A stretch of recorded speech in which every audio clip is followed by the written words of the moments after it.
Muito bom. Bom, vamos receber agora a nossa convidada para o papo de hoje, que é a Beatriz Reik, que é pesquisadora do Instituto de Estudos Sociais e Políticos da Universidade Estadual do Rio de Janeiro. Tudo bem, Beatriz? Tudo bem, e vocês? Muito melhor agora. Ah, Obrigado por nos atender. eu que agradeço o convite. Boa Bom, noite, Beatriz, Beatriz. Bom te ver. Boa noite. a gente te convidou, Beatriz, porque eu estou um pouco estarrecido com a quantidade de derrotas em série que o governo vem sofrendo no Congresso. Não é, ele não- tem algo, é entremeado por algumas vitórias, mas são vitórias calculadas, assim, como se o Congresso dissesse, não, essa daqui eu vou deixar você ganhar, e depois ele mostra a fatura, né? Isso vem acontecendo independentemente do pagamento de emendas parlamentares, e restos a pagar de emendas do orçamento secreto, etc, etc. A impressão que me dá, e aí a pergunta que a gente vai te fazer é, com tantas derrotas do governo no Congresso, dá para dizer que o Brasil já vive em semipresidencialismo ou ainda falta alguma coisa? Bom, falta mudança formal, enfim, institucional, para que eu possa te responder isso como um sim. Eu acho que não. Eu acho que o que está acontecendo, a gente precisa entender toda essa movimentação dentro do contexto de fortalecimento institucional do Congresso, que começa lá atrás, ainda no governo do PT, né? Hum. Em 2009, por exemplo, foi o primeiro ano em que o Congresso passou projetos de lei, mais projetos de lei de iniciativa de parlamentar do que do executivo. Então, a gente começa a ter vários pontos de inflexão aí. O que está acontecendo para mim é fruto de uma mudança. 2009, você falou? 2009, Lá veja, atrás mesmo. lá atrás, esse processo é antigo, ele precede o Bolsonaro. Tanto que essa Uhum. conversa sobre o semipresidencialismo lá no governo Bolsonaro, eu dava a mesma resposta. A gente não pode. Tem um processo institucional aí que estava acontecendo antes do Bolsonaro ser presidente. O que acontece que eu acho que muda bastante a relação de força são as reformas de 2015 e 2019 que tornam as emendas individuais e coletivas impositivas. O Uhum. executivo, nesse momento, perde ferramenta para poder fazer coalizão. Daí o orçamento secreto ele nasce nesse vácuo, né? O executivo está sem ferramenta para poder angariar apoio no Congresso. E daí a solução que o governo Bolsonaro encontrou foi empoderar ainda mais os presidentes da Câmara e do Senado. Então a gente sai do governo Bolsonaro com um processo que já estava acontecendo institucionalmente de fortalecimento do Congresso e que acontece de maneira informal durante o governo Bolsonaro via orçamento secreto. E o governo Lula chega nessa situação. Agora, tem esse contexto estrutural, mas também tem os erros do governo, né? Quer dizer, tem um erro na montagem da coalizão, na distribuição da coalizão para outros partidos que não sejam o PT, e tem um erro de atuação na articulação legislativa no chão ali da Câmara dos Deputados. Acho que Uhum. tem o fator estrutural, que o governo não tem mesmo como controlar, mas tem a parte do governo que ele poderia ter agido de maneira diferente e escolher Mas outro caminho. quais são os erros? O que ele poderia ter feito diferente na montagem do governo, por exemplo? O PT super representado, por exemplo. Eu acho que poderia se pensar em uma coalizão que fosse mais representativa dos partidos dos quais o governo precisa de apoio no Congresso. Mas, assim, o meu ponto é também não adianta só a gente distribuir cargo e distribuir o que tem de resto aí das emendas, metade, né, na verdade, das emendas do orçamento secreto que foram para a rubrica RP2 via Ministério. Não adianta. Assim, diante de um Congresso fortalecido, o que precisa? Articulação política no chão do plenário, no chão das comissões. Por exemplo, o que aconteceu com a MP da reorganização ministerial. Quer dizer, o governo foi pego de surpresa? Como que o governo foi pego de surpresa com o relatório da MP? Isso não pode Faltou acontecer articulação política. nessa configuração que a gente tem de um Congresso cada vez mais poderoso. Quer dizer, não pode ter esse tipo de ausência, esse tipo de vácuo ali de articulação. E aí eu acho que, assim, me surpreende a duração do Alexandre Padilha na função que ele executa. Beatriz, eu queria voltar um pouco no tempo, porque eu fiquei surpreso com essa história de 2009 já ter tido mais aprovação de projeto de lei do que de medida provisória, projeto de lei de iniciativa do Legislativo, né?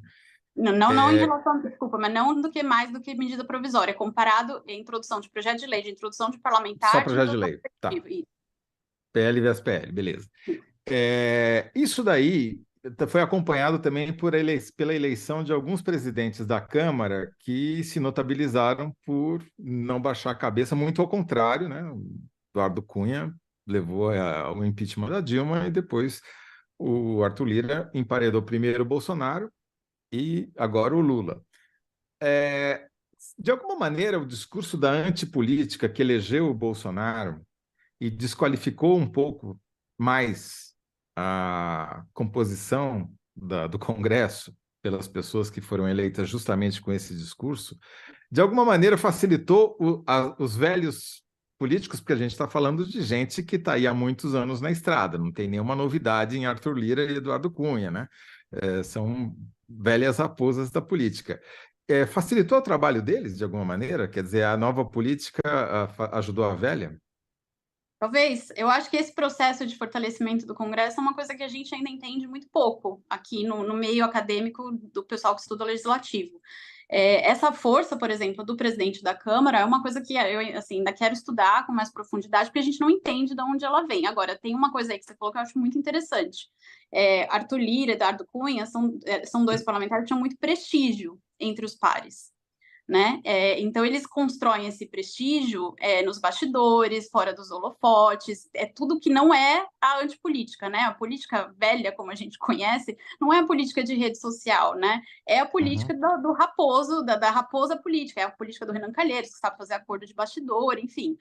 A votação do Arthur Lira, não sei se vocês lembram, a gente teve essa conversa, inclusive a última vez que eu conversei com vocês foi na reeleição do Arthur Lira, foi recorde. Por quê? Porque ele tem um apoio entre os pares muito, muito grande. Então, eu acho que enquanto se faz barulho para fora do Congresso, esse pessoal da política velha está continuando a se articular, né? O Beatriz, a gente viu que o Lula, no primeiro e no segundo mandato dele, fazia mais reuniões com líderes partidários, jantares no Alvorada com deputados, as bancadas dos senadores. Ele me parece mais encastelado no Planalto nesse começo de governo, teve uma agenda internacional relevante. Hoje mesmo, no dia fundamental para o Congresso, o foco dele foi em política externa. Está faltando uma maior presença direta do Lula como esse articulador ali, direto tanto com o Lira, com os líderes, com as bancadas? Eu acho que tem duas respostas para essa pergunta. A primeira é que eu acho que, diante do que foi configurado no governo Bolsonaro, de que o Arthur Lira e o Pacheco são os intermediários entre o governo e o Congresso, fica difícil do governo ter essa ponte com os líderes partidários. Isso precisa ser reorganizado. A segunda coisa é que eu acho que não precisa o Lula, de fato, entrar nas negociações. O que precisa é de alguém que saiba fazer a articulação, que o governo não tem nesse momento. Então, acho que ao invés de pensar no Lula mais próximo, talvez seja o caso de pensar em alguém que tenha capacidade de fazer essa articulação e que não deixe o governo a ver navios a ponto de ser pego de surpresa por um relatório de uma MP. Que quer dizer, aí é o Alexandre Padilha, então. É o Alexandre Padilha. É o Alexandre Padilha. Tem um problema ali, então, na articulação que ele faz. Eu acho. Agora, os temas que levaram às maiores derrotas do governo até agora não são temas aleatórios, né? São temas que dizem respeito a um segmento muito específico da sociedade, que é, de alguma maneira, ligado ao agro, né? Tanto na questão do meio ambiente, desossaram o Ministério do Meio Ambiente, chefiado pela Marina Silva, desossaram o Ministério de Assuntos relacionados à população indígena, e também agora estão aprovando uma legislação que desossa ou destroça a Mata Atlântica, quer dizer, tudo numa mesma área. Também houve uma organização maior desses blocos temáticos, desses grupos temáticos, dessas frentes parlamentares com interesses que fazem lobbies específicos, elas avançaram enquanto o governo andou para trás? Eu acho que esse avanço acontece independente da articulação aí do governo Lula, tá? Eu acho que essas bancadas, principalmente a do agronegócio, que é uma que eu estudo bem de perto, ela vem se fortalecendo. Assim, só para ilustrar, a bancada do agronegócio, ela tem a FPA, ela tem uma think tank própria, que só subsidia os parlamentares com informação para produção legislativa, ela tem uma agência de notícias, quer dizer, tem toda uma estrutura em volta da bancada do agronegócio que parece uma estrutura partidária. Parece, inclusive, uma estrutura parecida com a do PT. Então, ela vem se fortalecendo ao longo dos anos aí, né? Ela nasce. E é financiada como?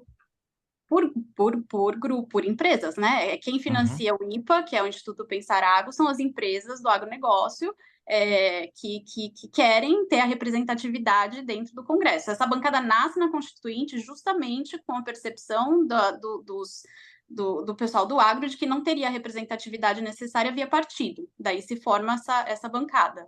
Mas eram os ruralistas, né, chefiados pelo Caiado na época, tinha uma sede lá no Hotel Araraquara, ganhei inclusive deles nos trucos durante a Constituinte, mas eram tão fracos que perderam para mim no truco, mas eles evoluíram demais, né? Eles deram um salto como poucas outras frentes temáticas deram.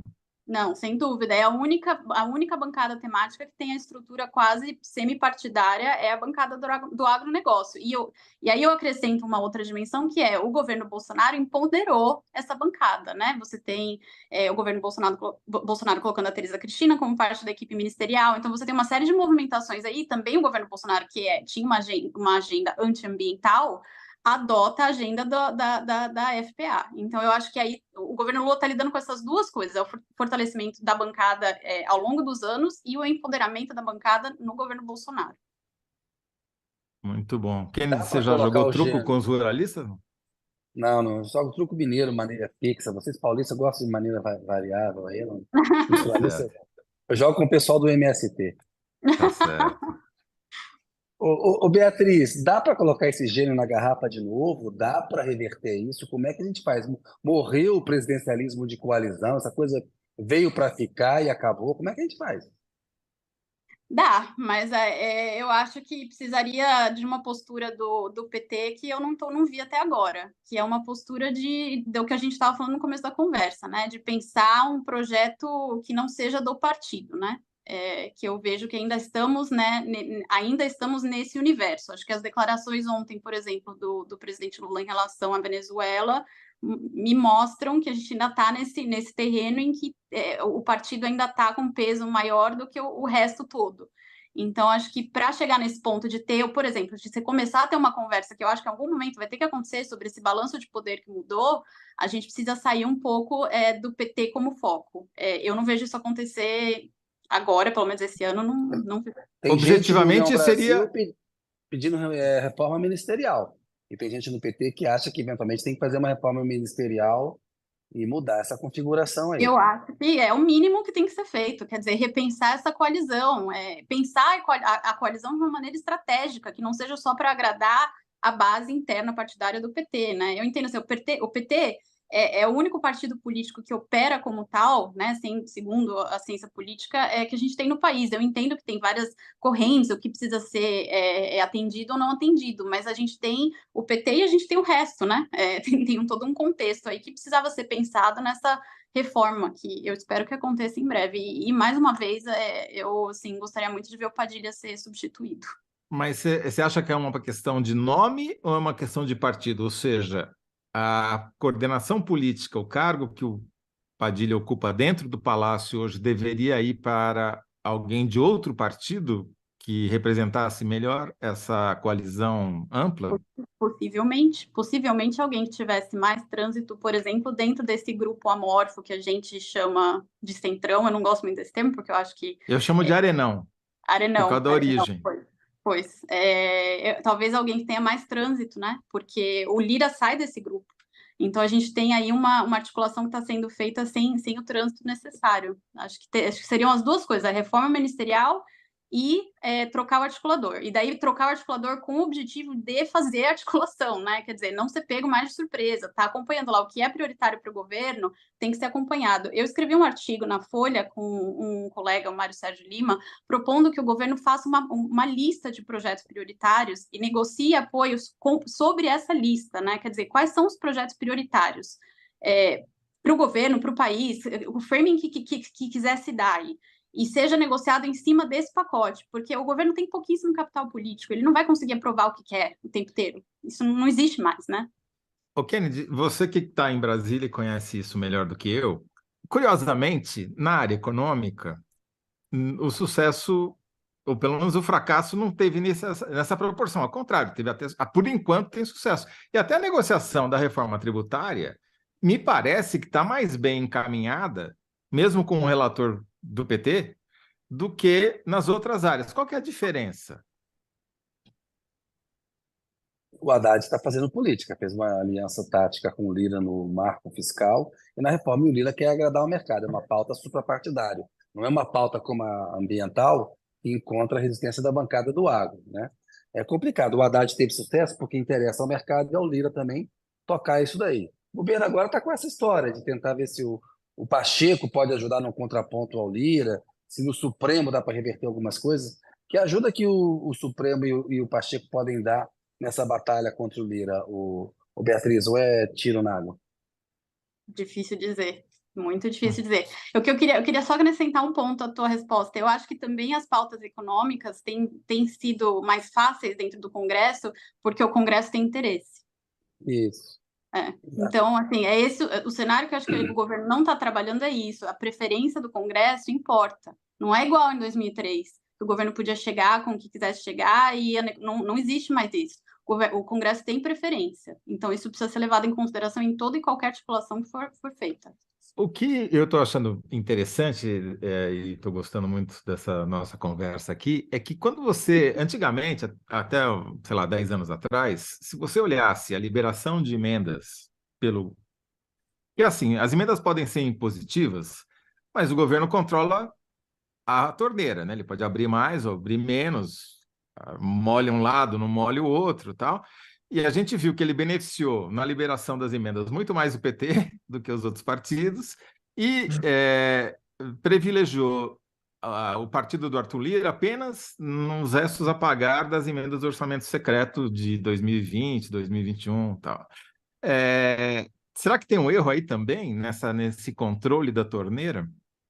É por isso que quando vocês me fazem a pergunta de estamos fadados ao semipresidencialismo informal, eu digo não, tem agência, tem espaço para agência do governo. Só que para o governo ter essa agência, o governo precisa sair do modo representa um partido e entrar no modo estou governo, né? Tenho que lidar com diversos partidos, estamos numa situação diferente de vamos governar para o partido. Vou te provocar, então, agora.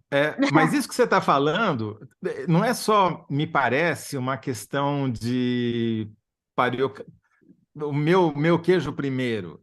Eu acho que tem uma questão, uma chave mental, né? Eu acho que talvez o PT não tenha entendido que o mundo, a circunstância mudou. E, portanto, ele precisa, mesmo que não queira, dividir o queijo. Vou te devolver a provocação. Ontem eu estava discutindo com diversos colegas sobre essa questão da Venezuela e eu disse, me parece chocante que o PT não tenha entendido que a gente entrou no nó histórico, que eu acho que a eleição que a gente teve ano passado provavelmente vai se repetir, mesmo que não seja Bolsonaro e Lula, do jeito que a eleição aqui nos Estados Unidos, onde eu estou, vai ser Trump-Biden, a gente está nesse nó histórico, e para sair a gente vai precisar fazer algumas coisas diferentes. E aí a resposta que me deram foi, o PT se tocou, e o PT está fazendo isso porque tem interesse eleitoral. Então, aí eu não sei dizer, porque... Explica, não, elabora um pouco mais aí, você deixou... Não, foi muito longe, não alcancei. São duas possibilidades, né? Ou o partido não entendeu que se mudou a configuração entre executivo e legislativo, que, por exemplo, declarações como a que o presidente Lula fez ontem em relação à Venezuela criam atrito no Congresso, onde, no mínimo, cria ruído, onde o governo precisa ter uma atuação mais fluida, ou o PT acha que consegue se beneficiar dessa polarização eleitoralmente, então vai continuar fazendo tudo como... É o mesmo argumento daquele argumento. Por que o PT não seguiu mais... Mas tem um erro aí, né, Beatriz? Porque o PT, o Lula ganhou, até porque ele adotou um discurso mais de frente ampla. Ele não ganhou com um discurso PT raiz. E o que o PT argumenta é que, assim, por exemplo, se for abrir mão da pauta ambiental, que com esse Congresso eles não querem nenhuma agenda ambiental. Para eles, a maioria mudança climática não existe. E aí você fica no pior dos mundos, porque esse é um ponto importante no qual hoje, por exemplo, o Lula e o PT acreditam. Mas é complicado, mas o PT... Eu não tô defendendo... Não estou defendendo eu sei que você não está defendendo. Eu Eu sei estou que você não colocando está. duas possíveis Isso. explicações, né? Eu acho que, assim, eu gostaria muito, Kennedy, de ter... Queria muito que a Piauí fizesse isso, algum veículo jornalístico desse informação para a gente de bastidor. Eu queria muito entender como é que está o processo decisório dentro do PT agora.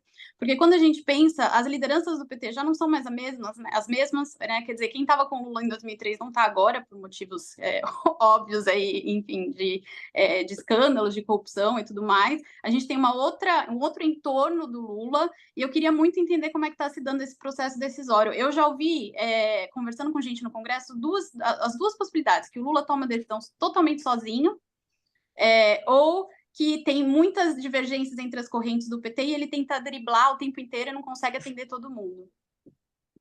Acho que está mais para a primeira, ele está um pouco mais centralizador. Eu acho que tem menos atores do peso que tinha o Dirceu, o Palocci, o Buchiquem, em relação ao Lula hoje, né?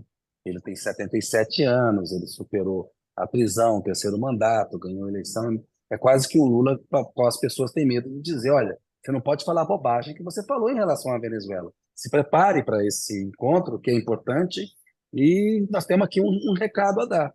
Acho que está faltando ali, acho que está um pouco encastelado, um pouco arrogante, né? E está precisando. Agora, isso aconteceu um pouco no primeiro mandato. Quando o primeiro tombo que vier, ele é pedagógico também. Bom, É a minha expectativa. Tô só fazendo um parênteses, estou aprendendo muito com essa conversa. Esse tipo de contato com vocês que estão aí em Brasília é muito importante para mim. Agora, Beatriz, a gente tem algum nome, já que porque sempre presidencialismo é bom explicar, não é um apelido que a gente dá assim só para fazer graça como jornalista, né? Presidencialismo é uma categoria, é um tipo de governo que vocês que estudam negócio já escreveram há muito tempo e definiram, né? Que nome que a gente dá, então, para esse sistema novo que nós estamos vivendo, em que o legislativo tem voz ativa e consegue impor derrotas em séries para o governo? Porque me parece que é aquilo que você falou no começo, quer dizer, é um processo, né, que vem vindo, talvez não seja um processo abrupto, ele é incremental, né? E a gente não se deu conta que mudou, né? Agora, Tá aí, talvez né? exatamente, esse Vocês que nome lidem. presidencialismo de coalizão que eu nunca gostei muito, acho que essa altura não serve mais, né? Eu não tenho um nome catchy para te dar, infelizmente, porque eu sou péssima com título. Mas eu quero acreditar que ainda não estou pronta para decretar a morte do presidencialismo de coalizão. Gostaria de ver mais esse jogo de executivo legislativo repetido mais vezes. Quero ver o que o governo vai fazer diante das derrotas, se vai ter reforma ministerial. Quer dizer, eu acho que esse ano, Zelber, vai ser muito importante para a gente entender a configuração do executivo legislativo daqui para frente. Tá bom, então acho que o título, já que eu já vi que você delegou para mim, Devolvi para você, você devolveu devolvi para sem mim, a menor eu vergonha. percebi, assim, sutilmente, né, Kennedy? Ela falou, sutilmente, assim, Sem não a tem menor nada, eu não sou vergonha. muito bom de título e tal. Eu diria o seguinte, então, que o presidencialismo morreu, mas passa bem. É isso, né? Olha, eu acho que a gente está indo num caminho aí. É Tá isso. bom, tá bom, tá Boa, bom. boa. Tá ótimo. Ó, muito obrigado, Beatriz. Foi muito bom. Além de divertido, foi muito instrutivo falar com você. Nos Isso. impediu de dar um título errado aqui, já decretando a morte do Exato. presidencialismo. São Mas prematuras as notícias da minha morte. Não, e pode ser que você, daqui a 6 meses a gente possa fazer isso, tá? A gente continua avaliando e aí a gente volta a conversar. tá com, né, soro na veia já. Beatriz, muito obrigado. Eu que agradeço, gente.